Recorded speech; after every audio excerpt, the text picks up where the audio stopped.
everybody. Welcome to Medicine and Science on the Pod TV network. I'm Nick Pellavita. I shall be your moderator for today's show. And of course, we're going to be discussing things that relate to you and your health. And one of the important things that are happening right now is flu season is coming. And the thing is, what should you do and what you shouldn't do? With that in mind, for those people who watch us and follow us, you'll notice that there's some organizations that are out there that tend to not like having modern science take care of them. One is this one I'm going to point out, Physicians for Informed Consent. They sound like it's a legit organization. Physicians, smart people, informed. Everybody wants to be informed and having consent. Okay, yet even the other day, they were discussing, a whooping cough that almost like, it doesn't bother people. And then one commentator said, really? When they didn't have the vaccine, 42,000 people died. And so I'm not sure about this organization. The others, ones that go under names like XYZ Foundation, they sound legitimate, but they're not. So the thing is, what we want to do is look for legitimate organizations. And with that, we're going to bring in a board certified person in internal medicine with a specialty in infectious diseases to discuss what we should be doing during the flu season, which is not part of the XYZ Foundation. And with that, for everybody who knows them, on the internet, on LinkedIn, Facebook, Twitter, Twitch, YouTube, and Roku TV and Amazon TV, none other than Michael Patmos. Dr. Patmos, flu season is upon us, but those organizations keep coming out saying, yeah, you shouldn't do anything. So, and they sound like legitimate organizations. Every time I look at that, it looks legit, but then, is it real or is it Memorex? And some days I ask, why are they doing this? Well, first of all, Nick, thank you. Good morning to you. Good morning to all of your viewers. And it's always an honor for me to be here. Just a quick correction. I am board certified in internal medicine and I have added qualifications in infection control and hospital epidemiology. I am not a fellowship trained infectious disease doctor, just to be, technically correct. I still am able to opine as an expert in matters of infection control and internal medicine. So I'm able to speak on this topic with confidence that I am speaking correctly, and the viewers can take what I have to say as being the factually correct. I verify everything I talk about before I talk about it in the medical literature, in reputable quality medical literature, like UpToDate. Today, I'm going to reference some information that came out this morning in an email from one of the foremost epidemiologists in the country, Dr. Caitlin Yedalina. And she's actually a very widely known, outstanding epidemiologist. She's not a physician. She's a PhD epidemiologist. But she advises, she's currently advising the administration about various infectious disease matters. So you've asked a great question. What you hear, it's flu season. So let's talk a little bit about influenza. And I have to say, I've been passionate about this and giving talks about influenza literally for 40 years. Why? Because when I was a medical student, I saw, and I'll never forget it, I saw a man in his mid-20s, big, strong. He was a mason, a bricklayer, basically. I mean, this guy was a monster. He was big and strong. He had a family, lovely wife and children, and he wasn't immunized. He got influenza, and he died in the hospital of influenza pneumonia. And I was a medical student at the time, and I had to be with the doctor when we went in to the waiting room to tell his wife and children that their father and husband had died. And the wife said something to me I'll never forget. This was close to 50 years ago. She said, "But he was so strong. How could he die of the flu?" And ever since then, I've been passionate about helping people not to die of the flu.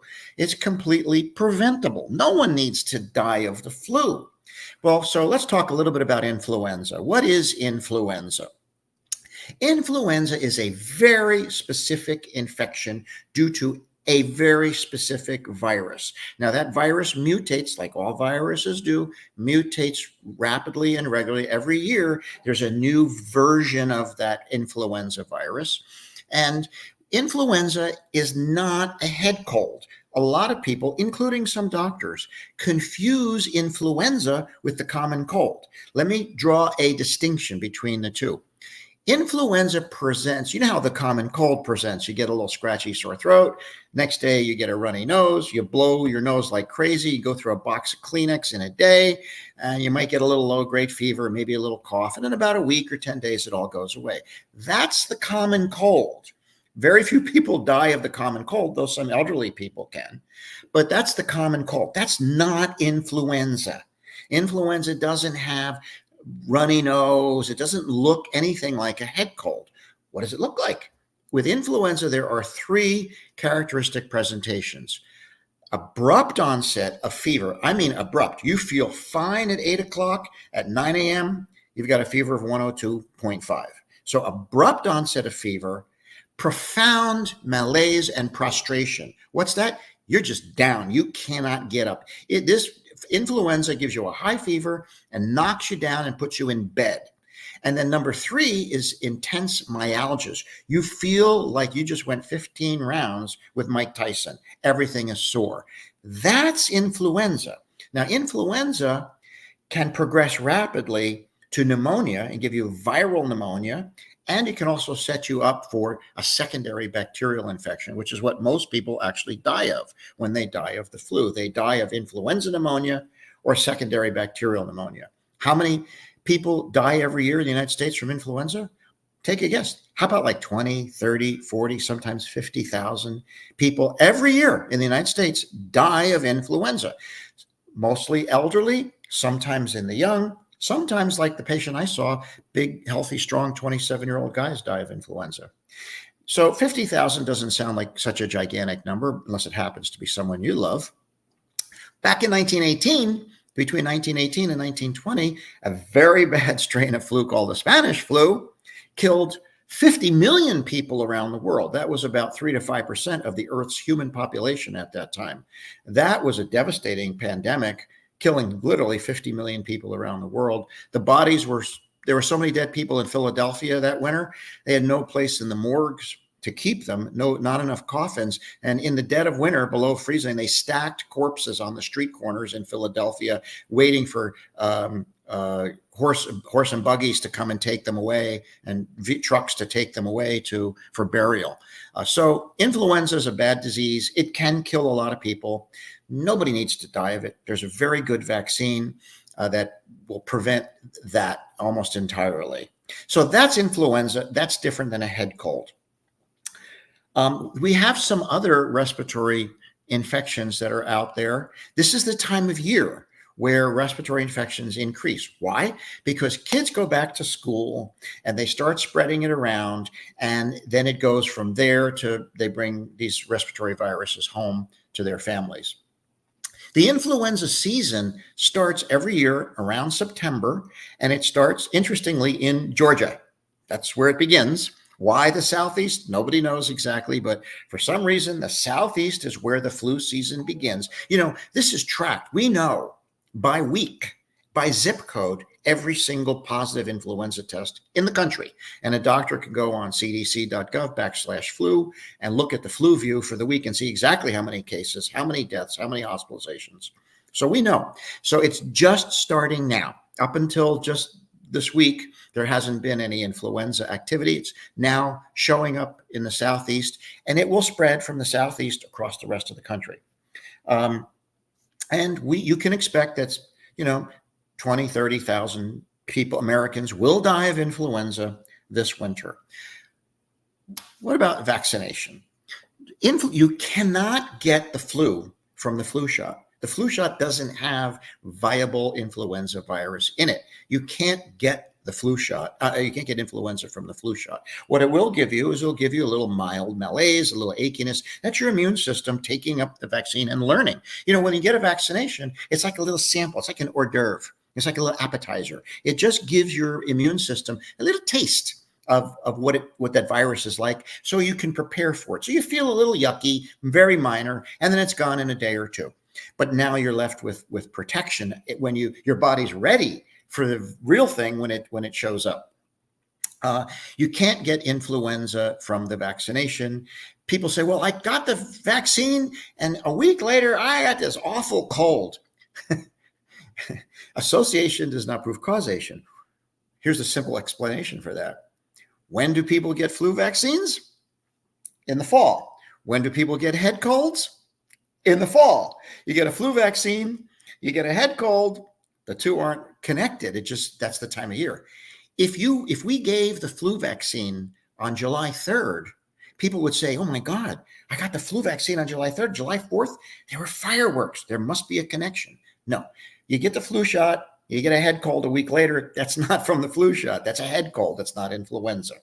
All right, enough on influenza. It's not the only respiratory pathogen out there. We also have rhinovirus, the common cold. There's no vaccine for that. The only treatment that actually has any benefit at all is Zicam dissolving tablets. If you take it 4 times a day, it'll shorten the duration of a cold. But there's another virus to be concerned about, and that is H5N1 avian bird flu. This is a big deal because this virus is in dairy farms, in cattle and dairy cows, and it can infect dairy workers. And here's the concern. Now, there's not a lot of but this is a very deadly virus. It kills like half the people who get it. There's only a handful of cases, but here's the concern. This avian bird flu, if you get it at the same time, if one of these dairy workers has influenza and gets avian bird flu simultaneously, guess what happens? Your body, inside your body, the avian bird flu and the influenza virus exchange DNA, exchange their genetic material. So now you take the genes from the avian bird flu and put it into the influenza virus and vice versa. And you've now turned the seasonal influenza, which kills 50,000, into something much, much, much worse. That's the fear, that there will be a marriage between avian bird flu and influenza in someone who then will create a much worse virus and then spread it, because that's what people do when they get viruses. They become virus factories. We make the virus and spread it. So that's a reason why it would be a really good idea to get influenza immunization this year, as we should all get every year. Very few people shouldn't get immunized. There are, some people who have bona fide allergies or other medical conditions, but that's few and far between. 99% of people are safe to be vaccinated, and the vast majority of people should be vaccinated. We still have RSV, respiratory syncytial virus, out there. That's a bad virus for elderly people. All elderly people should get vaccinated for that. Should talk to your doctor about that. Of course, we still have COVID. This is the 3rd week in a row now where over 1,000 Americans died of COVID. I'm seeing COVID patients every single day, and it's been quite a surge. I think it's starting to flatten out a little bit. I'm seeing a little bit less, but COVID is still out there. Why? Because nobody's vaccinated. The interest in vaccines have fallen off. Physicians for Informed Consent and other anti-vaxxers have done a very good job of convincing people not to get vaccinated. So the vaccination rate now is below 20%. Basically, nobody's vaccinated against COVID optimally, and COVID is back and spreading all over the place. It's not as severe as it used to be, but it's still bad enough that it's killing 1,000 Americans a week. Not a huge number unless one of them happens to be someone you love. All right, so we got COVID, bird flu. Oh, you mentioned whooping cough at the beginning. Whooping cough is caused by a bacteria, Bordetella pertussis. We have a vaccine for it. People are not getting vaccinated. They're not getting their children vaccinated. And Bordetella, whooping cough, is back. If you've ever seen a case of whooping cough, you will never forget it. It is the most hideous cough. It's awful. People cough relentlessly with this deep, barking cough, and they cannot stop coughing. They will cough 24/7 every couple of seconds, to the point where their head feels like it's going to explode. It is an awful cough. The only thing worse is diphtheria, also known as the strangling angel of death. That's how bad that one is. Anyhow, whooping cough is back because the anti-vaxxers have done a good job of scaring people with false information. One last point, and I'll shut up. You ask the question, why are they doing this? Why are there anti-vax doctors out there doing this? Why do doctors who should know better promote false information? Well, it's obvious. Maybe they believe it, maybe they don't. The reality is people are driven by self-interest, greed, and power and money. The reality is if you have a successful anti-vax website and you sell anti-vax products, you can make a lot more money selling false information about vaccines than you can practicing medicine. Let me give you an example. There's one very, very famous doctor out there with a very famous website selling all kinds of products, flu spike detox and bovine freeze-dried organs in a capsule. And there's another guy out there who's kind of the pioneer of this. He's been doing it for a long time. They can make not $1 million or $2 million. They can make tens of millions, hundreds of millions, even billions of dollars in this industry. The anti-vax industry is much more lucrative than private practice or practicing medicine. The reality is a doctor working their butt off 80 hours a week maybe can make, $500,000 or $750,000 a year. If you're a quack and you sell these fake products on TV, on the web, you can make hundreds of millions. So it's much more. That's why they're doing it. It's self-interest. Consumers have got to be smart. So bottom line, we've got respiratory viruses. It's the respiratory season. It's heating up. The best thing you can do, what I do, what every infection doctor and infection control doctor I know does, we get vaccinated.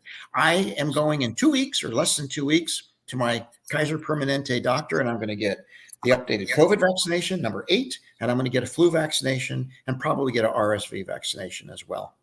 So do what doctors do, the people who know this the best. We're the ones who are trained in this. Do what we do. Go get vaccinated, be protected, and don't die. So with that, I will be quiet. And so you mentioned that flu kills 20 to 60,000 Americans a year, but there was 1 year where it didn't. It killed well under 10,000. And that was 2020 because everybody was masking and staying out of crowds. You're always. That is true. Right. That's true. So I still mask. Yes. Because when I was a younger guy, my entire 20s, I tried to look cool because I was hoping I'd meet a girl and I'd get laid. So if I were in my 20s now, I might be tempted not to mask just because, I'd want to look cool. But I've been married now for 30 years, so I don't need to look cool. So I'm still okay with masking. So I haven't had flu in 5 years, and I knock on wood, I haven't caught COVID yet. Rick, you made a great point. I'm sorry, you made a great point. I remember 2020 very well when COVID first hit. It was terrifying. And I see patients every day. And it struck me, where's all the head colds? Where's all the influenza? It wasn't there. It was almost non-existent that year because everybody was masked. And then I realized, oh my God, everybody's masked. That's why there's no colds and people were staying inside and hunkering down. As soon as all the restrictions came off, bingo, head colds and influenza came right back. In fact, they came back with a vengeance. You're absolutely right. You mentioned Philadelphia in 1918 with the Spanish flu and the bodies stacked in the streets. Like now, how bad American cities, and I guess world cities, got hit depended on the politics and the decisions of the city leaders. I think Philadelphia had a welcome back home parade for World War II, World War I people that led to a huge, spike in illness and death. That's another great point you're making. This is very well documented. Philadelphia, they were anti-vaxxers back then. It wasn't vaccines, but they were anti-maskers. They didn't want to do anything to try. They said, no, that's crazy. Just go about your life. And they had a catastrophe in Philadelphia. Literally, there's photographs documented stacking bodies on street corners. Los Angeles, on the other hand, said, oh no. Their health department said, oh no, we're going to take this seriously. They made everybody wear masks. LA had very little influenza between 1918 and 1920 as far as deaths. Philadelphia had way more. So it just proves that this is very regional. It's very political. We know now that the states that are dominated by Republican politics fared much worse in COVID. They're way lower in their immunization rates, and they got creamed with mortality. There's a thing called the partisan COVID mortality gap. Republican zip codes and Republican states fared much worse, had much higher death rates from COVID than other states that took it seriously. And we're still seeing that even now. Florida has 220% of the post-vax COVID death rate as California. Yeah, Hawaii was amazing. At least in the beginning, we've gotten complacent over here too, because people get COVID fatigue. They get tired of dealing with it, just want to make it go away. But Hawaii in the beginning, you still see people masking all over the place in Hawaii. I mean, most people are masking here. And our mortality rate was a tiny fraction compared to Florida. I read a thing, and tell me if this is accurate, that anti-vaxxers and send me articles saying they claim that the stuff in vaccines, especially in the COVID vaccine, like floods your body with little particles. Now, hold on, that mess you up. Now, of course, not as many particles, like less than 1% of the particles as if you really got COVID. But I read an article that said, your lymph nodes are like the dumpsters of your body. All the trash ends up collecting there, and then there's a lymphatic system that empties the trash to clean out your body. And this article said that with a vaccine, that's where the vax particles don't end up everywhere. They end up in the dumpsters where they should be, and you're fine. And as opposed to with COVID, which floods your entire body with a bunch of junk. So that's absolutely right, Rick. And let me blow away the anti-vaxxers with one simple observation and one simple point. The anti-vaxxers and Dr. McCullough and all, they're saying that's the spike protein in the, when you get the vaccine, you make a spike protein, and they have they're selling spike detox all over the world now. You can order online spike detox, which is a magic mixture of herbs to get that awful spike protein out of you. Well, you think the spike protein is a problem? Then you might want to think about this. When you get a vaccine, you get this much spike protein. When you get COVID, you get this much spike protein. If spike is bad, then the worst thing you can have is a COVID infection. Now, here's what actually happens. When you get a vaccine, you will produce a small amount of spike protein. It gets taken up into your memory lymphocytes. They process it. They remember it so they can make antibodies in the future, and then they degrade the spike protein and it's gone. It's a small amount. It's transient. It's gone forever. It doesn't stay in your body forever. Your lymphocytes remember it, and that's how they can produce antibodies in the future. When you get COVID, you get logarithmically more spike protein. It goes through your entire body, and it triggers an intense inflammatory cascade, which is what makes you sick and why you die.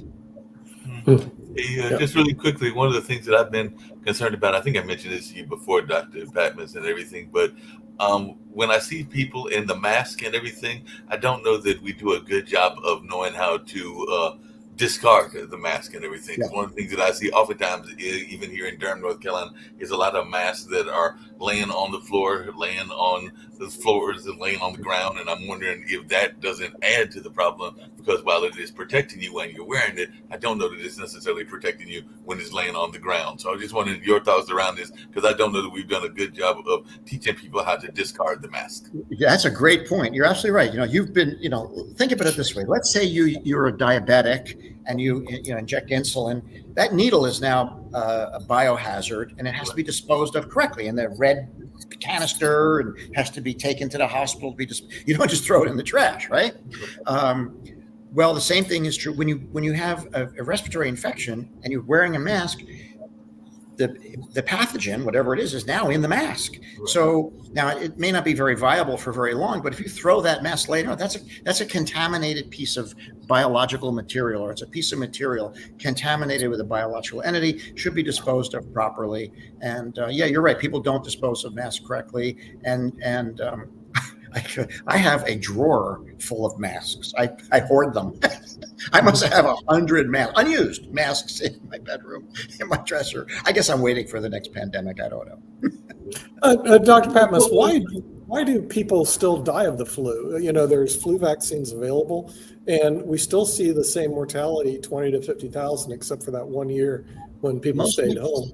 Yeah, why are people still dying of the flu? when Because they don't get vaccinated. They don't get vaccinated. The vaccination rate for influenza is less than 50%. I don't forget the exact number, but most people who should be vaccinated don't get vaccinated. They just laugh at all. That's just the flu. So the reason why people still get influenza and die of it is because they don't get vaccinated. The flu vaccine will prevent you from getting influenza by about 50%. You might still get it, but like COVID, but if you get it, it's going to be much more mild. But what the vaccine does is it prepares your immune system so that it's ready when the real thing comes and you can fight it off better, ergo you're less likely to die. My wife and I got the flu vaccine last week. Now you mentioned you got 100 masks in a drawer for the next pandemic. What are the odds that we have the next pandemic in the next 10, 15 years? You know, this is a great question. I've been a doctor nearly over 43 years. I started medical school 47 years ago. And I love going to continuing education courses. And at every continuing education course, there's an infectious disease section. I always go to that one because I love infectious diseases. And there's always some speaker talking about pandemics, the history of pandemics. Pandemics occur regularly, about every 100 years or so, as they have through history. There's always been pandemics. There will always be pandemics. The next one is coming. Who knows when? There will be another one that will kill tens of millions of people because viruses are continuing to evolve. And if they're viruses, sometimes they jump from animals into humans. Sometimes, like COVID, it's human to human transmission.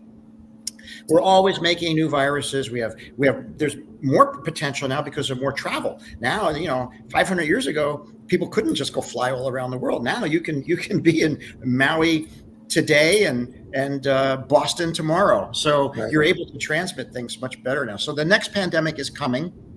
Who knows when? It's coming. You probably don't want to be political, but I feel like Trump is a threat to public health. In 2018, he fired. The U.S. had a pandemic squad that was there to help us prepare, to look for stuff. He got rid of that squad, and then COVID pops up in China in 2019, and they weren't ready, and we weren't ready. Rick, you say you don't want to be. I don't really want to be, but let me tell you, I've been a Republican. My father was a Republican. I grew up as a Republican. I always identified with the Republican Party of Abraham Lincoln, the Republican Party that passed the Civil Rights Movement. That's the Republican Party that I always thought of myself, like a John McCain type Republican. And I can't vote for those people anymore. That now is a party of racism, misogyny, hatred, prejudice against LGBTQ plus people, and it is the party of anti-science. Donald Trump is in. He is responsible for 1.2 million American deaths due to COVID, 300,000 to 400,000 of which were unnecessary, because he aligned with for political reasons. He started, he initiated, Operation Warp Speed. That was great. But then when it became politically expedient to align with the anti-vax movement, he changed gears and he brought in all these fake experts and participated in these ridiculous things like the Great Barrington Declaration, which is totally wrong. And so he's basically aligned with the anti-vaxxers, put them on that stage at CPAC. And now look at the mess we have. He is a public health hazard, and I can't vote for him. I can't vote for Republican. It's the first time in my life I'm not going to vote Republican. Are the Democrats any better? Like the CDC has had its high points and maybe some low points. Your CDC, I think, that could do a lot better with communication. But basically, look, if you have a brain tumor, you go to a brain surgeon. You have a heart attack, you call a cardiologist. You're having a baby, you call an OBGYN or family practice doctor who delivers babies. When you have an infection, talk to an infection expert. You're not an infection expert unless you're an infection expert. And you're not an infection expert unless you are fellowship trained and board certified in infectious diseases. Ask the people who know instead of asking your Uncle Tony or your Aunt Bertha. They don't know. Talk to the experts. Yeah, and definitely don't get your medical advice on Fox and some of these organizations that sound good, but they're really not. Well, I thank Dr. Patmos for enlightening this group. I learned something all the time, and I'm sure our viewers in the United States and around the world do also, especially when it comes to vaccinations. You're very encouraging. I'm very encouraged now to get my vaccinations, which I did on COVID, but I'm also getting my flu vaccine I'm sorry. I had the flu when I was younger. I don't like the flu. It's not good. And certainly I don't want to be part of that 20 to 50,000 people that die of it. And those anti-vaxxers, they can just stick it up their rear. And we'll see you next week on Medicine and Science. Take care. Bye-bye.